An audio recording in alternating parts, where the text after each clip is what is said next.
distinguidos integrantes del Presidium, en particular al diputado Sergio Gutiérrez Luna, coordinador de estos foros, y del grupo de trabajo que está procesando una serie de iniciativas que se han presentado en ambas cámaras, en esta Cámara de Diputados.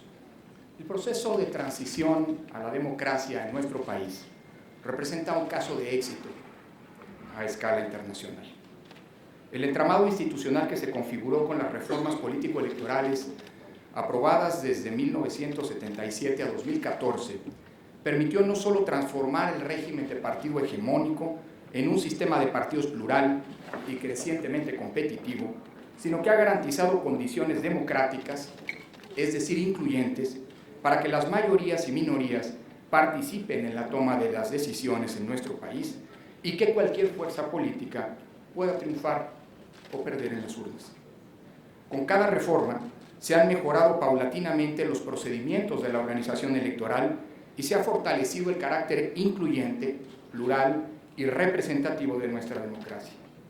Esa ha sido la virtud del desarrollo de la democracia mexicana y el motor de lo que se ha llamado la mecánica del cambio político, es decir, aprender del pasado, perfeccionar los procedimientos existentes, fortalecer lo que funciona bien y siempre avanzar hacia la inclusión y la expansión de derechos.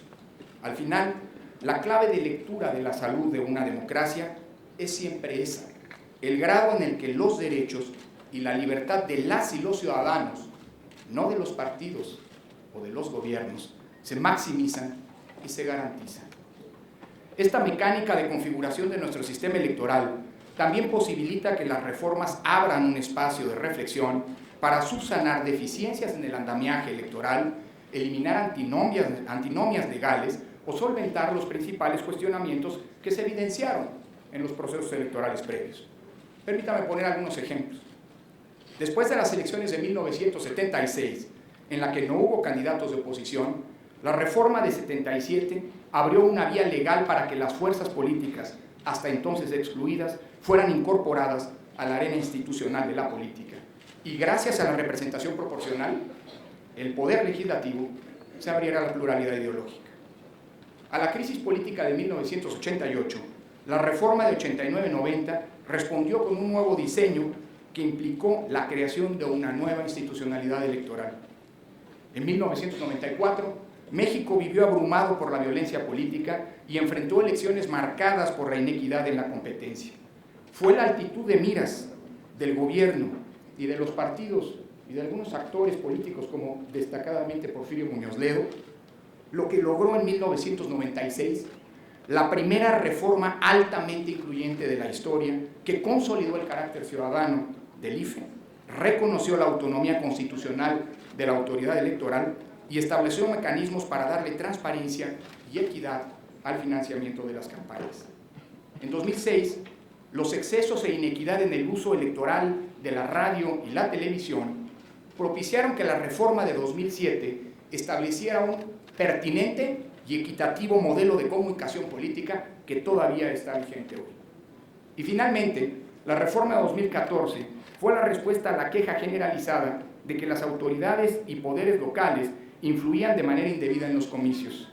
Esta reforma configuró un nuevo modelo electoral de carácter nacionalizado para que la experiencia acumulada de la autoridad federal contribuyera a estandarizar las condiciones de la competencia democrática en el ámbito estatal.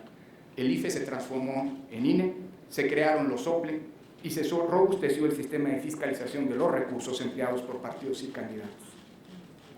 A veces la memoria histórica es breve y ello induce al olvido y al error.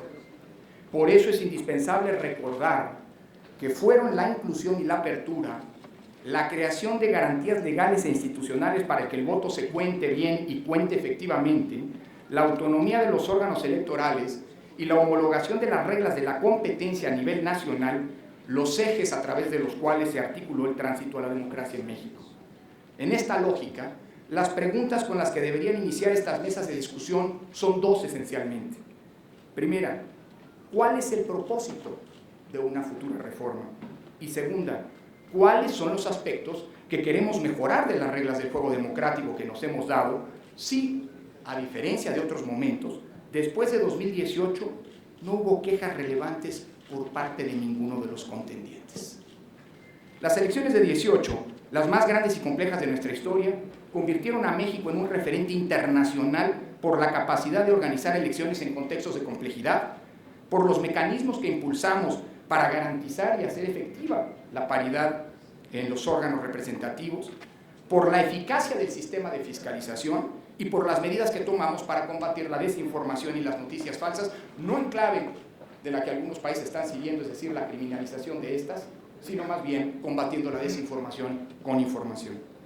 En tal sentido, parecería que el centro de una posible reforma electoral no está necesariamente en el funcionamiento del modelo, sino en el costo de las elecciones. Pero si lo que se quiere es reducir los costos, no necesitamos revisar el modelo electoral en general, sino repensar desde mi punto de vista algunos aspectos del mismo, como las fórmulas para determinar el financiamiento público que se otorga a los partidos a nivel nacional y sobre todo a nivel local.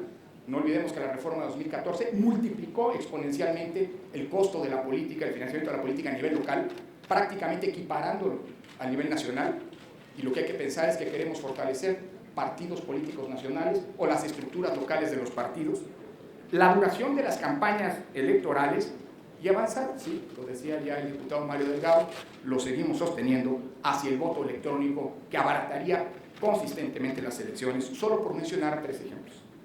No olvidemos que la palabra de orden de la transición ha sido la certeza. Reducir los costos de las elecciones, eventualmente minando las reglas, los procedimientos y las instituciones que construimos para inyectar certeza por un tema de costos, me parece que sería no tener claras las prioridades y abrir la puerta a un pasado superado, cuando apenas hace 30 años las elecciones eran el principal de los problemas nacionales. Y que quede claro, nadie está en contra de medidas de racionalidad del gasto, nadie está en contra de la austeridad. Pero lo primero en esta materia, en lo electoral, no nos equivoquemos, es cuidar la certeza en las elecciones. Si algo ha caracterizado a nuestra transición es la autonomía de la autoridad electoral, la consolidación de los mecanismos de inclusión y representación proporcional, la apuesta por fortalecer y recrear el pluralismo y la ruta incremental en el ejercicio de los derechos políticos de las y los ciudadanos. Confío en que las historias y procedimientos de éxito de la democracia mexicana los sigamos considerando un patrimonio de la nación que construimos todos, todas y todos, que debemos seguir protegiendo y que no los interpretemos como hechos preestablecidos ni como datos prescindibles de nuestra apuesta hacia el futuro. Que estos foros sean el espacio de debate serio e informado para mejorar el sistema electoral y que sean vistos no como un puerto de llegada, sino como el punto de partida para una deliberación pública que involucre a los mejores expertos en reforma del Estado y en materia electoral. Que sea, pues, el inicio de un auténtico proceso de parlamento abierto. La reforma electoral no debe improvisarse y mucho menos imponerse. Estamos hablando de las reglas para el juego democrático y la disputa civilizada del poder. En esto se requiere, además de una profunda deliberación, no omito mencionarlo, un amplio consenso y el acuerdo de todas las fuerzas políticas. No entenderlo puede abrir la puerta a la descalificación futura de las elecciones precisamente por causa de las reglas, algo que ya vivimos en el pasado. Termino diciendo que hoy nuestro sistema electoral funciona y funciona bien, sin duda es mejorable, pero para prueba de lo sostenido, ahí están las elecciones de 2018 y las del pasado 2 de junio. Sin duda es, decía, un sistema perfectible. Trabajemos junto en ello, pero cambios mal planeados, mal procesados o claramente mal intencionados pueden implicar una regresión antidemocrática. Tengámoslo presente. Y si algo nos enseña la historia, ¿sí? Otra vez la historia, es que a la democracia hay que cuidarla permanentemente o, si no, cuando menos nos demos cuenta, eventualmente sin quererlo o sin percatarnos, la habremos perdido. Muchas gracias.